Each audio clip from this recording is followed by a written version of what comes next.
तो हेलो दोस्तों, कैसे हैं सारे लोग। आज की इस वीडियो में हम लोग करने वाले हैं जेईई मेंस 2024 5 अप्रैल शिफ्ट 1 का डेफिनेट इंटीग्रेशन का क्वेश्चन। ठीक है, तो आप लोग पहले वीडियो पॉज करें, खुद से इस क्वेश्चन को ट्राई कीजिए एंड देन आप मेरा सोल्यूशन वॉच कीजिए। एंड बढ़ते हैं इस क्वेश्चन में। क्या बोल रहा है आपको, इस इंटीग्रेशन पूछ रहा है। ठीक है, तो पहले तो इसको बोल दो कि आई इज इक्वल टू समथिंग बोल दो। ठीक है, माइनस पाई से लेकर के पाई तक जा रहा है। Okay, and 2y plus 2y sine y में क्या बोलते हो, ब्रेक कर दो ऊपर। ठीक है, ब्रेक करने में आसान रहेगा। क्यों? क्योंकि आपको पता चलेगा आगे आप लोग ऐसा कुछ करने वाले हैं। ठीक है, डी वाई ये हो गया। ठीक है, अब आप क्या करोगे, तो आपको एक चीज़ तो पता होगा कि जीरो से लेकर के ए तक अगर F of x D x है तो वो आपका, अगर वो आपका आई है तो आई आपका इसके बराबर भी होता है। क्या? जीरो से लेकर के A F of A minus x. ठीक है, या फिर ए प्लस जीरो माइनस एक्स कुछ लोग कहते हैं, तो वो भी चलता है। ठीक है, ऐसा होता है, तो ये दोनों बराबर होता है। ठीक है, तो बस मैं उसी का इस्तेमाल करने जा रहा हूँ। क्या मैं बोल दूँगा कि आपका आई जो है ना वो माइनस पाई से लेकर के पाई तक।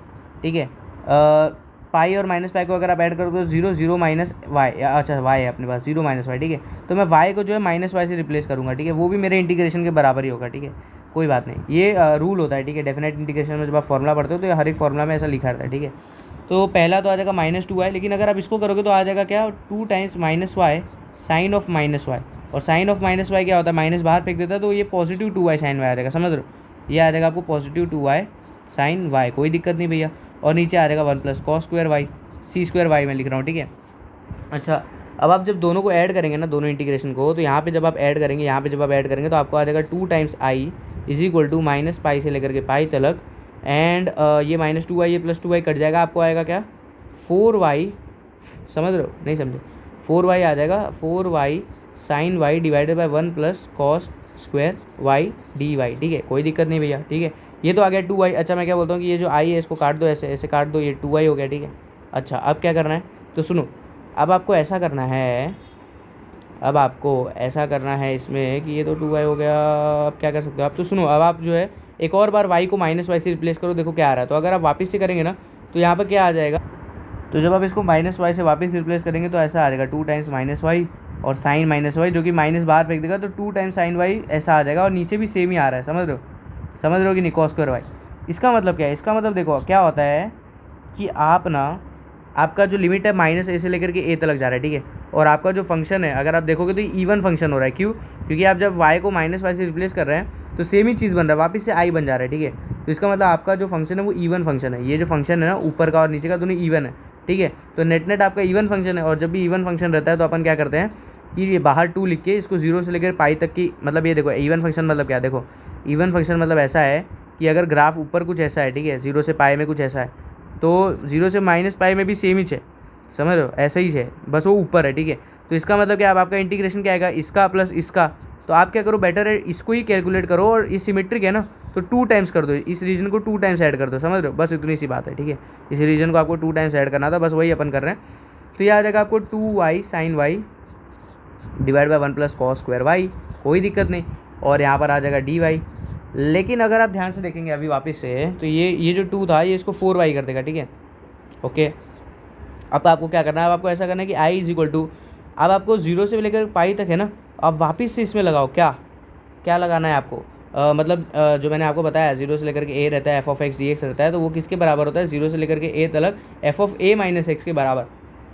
तो अब आप पाई माइनस वाई हर जगह कर दो। ठीक है, तो four times pi minus y, sine pi minus y तो साइन वाई ही होगा, और cos pi minus y minus होता है, लेकिन क्योंकि कॉस स्क्वायर है तो फ़र्क नहीं पड़ेगा। ठीक है, ठीक है, तो ये हो गया आपका ये। ठीक है, अब आपको क्या करना है, अब आप ये दोनों को वापस से ऐड कर दो, ये पहले वाला इंटीग्रेशन और इन दोनों को भी ऐड कर दो। ठीक है, तो यहाँ पे वापस से आपको आ जाएगा टू आई, और यहाँ पर देखो देखो क्वेश्चन बार बार आपको मतलब उसी चीज़ में घुमा रहा है, बट आपका आंसर ज़रूर बहुत ही जल्दी आएगा। ठीक है, जीरो से लेकर पाई, अब आप इन दोनों को जब ऐड करेंगे ना तो फोर पाई साइन वाई। ठीक है, यहाँ पर आ रहा है फोर पाई साइन वाई, और जो दूसरा आ रहा है ना four minus four y sine y, वो इस फोर वाई साइन वाई से कटने वाला है। देखो plus four y sine y, समझ रहे हो, और नीचे तो भैया बेस तो सेम ही है, one plus cos square y d y. ठीक है, ये दोनों कट गए, समझ रहे हो कि नहीं समझे, ये दोनों कट गए। ठीक है, और ये आ गया आपको one plus cos square y ऐसे, और यहाँ आ गया डी वाई। ठीक है, अच्छा अब क्या करना है, तो अब इस टू को उड़ा दो ऐसे, इस टू को उड़ा दो ऐसे। अब आपको, अब आप कर सकते हो, क्यों, क्योंकि अब क्वेश्चन जो है आसान हो गया। टू पाई बाहर ले लो, जीरो से पाई इंटीग्रेट कर दो, sine y divide by one plus cos square y d y. Okay, अब आप इसको जब करेंगे तो one plus cos square y को आप क्या करो कि कॉस वाई को टी बूट कर दो, टी बूट कर दो, minus sine y d y को, या फिर साइन वाई डी वाई को माइनस डी टी। ठीक है, वही माइनस को मैंने मल्टीप्लाई कर दिया। ठीक है, तो यहाँ पर आपको आ जाएगा -2 पाई और ये 0 से पाई और ये dt, ऐसा कुछ आपको बन जाएगा। फिर जब आप इंटीग्रेट करेंगे तो आपको आ जाएगा tan इनवर्स t, लेकिन t आपका क्या था, अच्छा मैं t में लिमिट है ना, तो मैं लिमिट अभी पुट नहीं करता, मैं लिमिट बाद में पुट करूँगा, ठीक है, क्योंकि t में लिमिट से आ जाएगा ना, बट मैं अभी पुट ही नहीं करूँगा लिमिट को। मैं क्या कर दूंगा, इस tan इनवर्स t आएगा ना यहाँ पे, तो इस t को मैं रीसब्स्टिट्यूट कर दूंगा, क्या cos y था ना, cos y, अब मैं लिमिट पुट कर दूंगा 0 से लेके पाई और ये आ गया -2 पाई। और जैसे ही आप इसमें लिमिट पुट करेंगे आपको पता चलेगा कि आपका आंसर आ चुका है। tan inverse of yes cos pi is -1 minus tan inverse of cos 0 that is 1, ठीक है। तो इसको जब आप करेंगे तो i is nothing but -2 pi times -π/4 होता है ना। आपको इनवर्स ट्रिग्नोमेट्री आनी चाहिए, इसका रीजन पता होना चाहिए कि tan इनवर्स जो है वो आपका -π/2 से लेकर के π/2 में ही बिलोंग करता है, ठीक है। तो -π/4 -π/4 तो -π/2 और ये प्लस हो जाएगा हर जगह, ठीक है। ये आ रहा है π/2, अंदर आ रहा है π/2, यहाँ आ रहा है 2 पाई, मतलब π/2 इंटू 2 पाई। तो बस यार आंसर हो गया π², ख़त्म, समझ लो, ख़त्म। आपका आंसर था इसका option number D is your correct answer, ठीक है। इसको अगर आप चूज़ करते तो +4 -1 -1, ठीक है। तो ये सब ट्रैप ऑप्शन थे और ये आपका करेक्ट ऑप्शन था। एंड अगर आपको मेरी वीडियोस अच्छी लगती है तो do like share and subscribe. मिलते हैं आपसे जो है नेक्स्ट वीडियो में। Okay, thank you.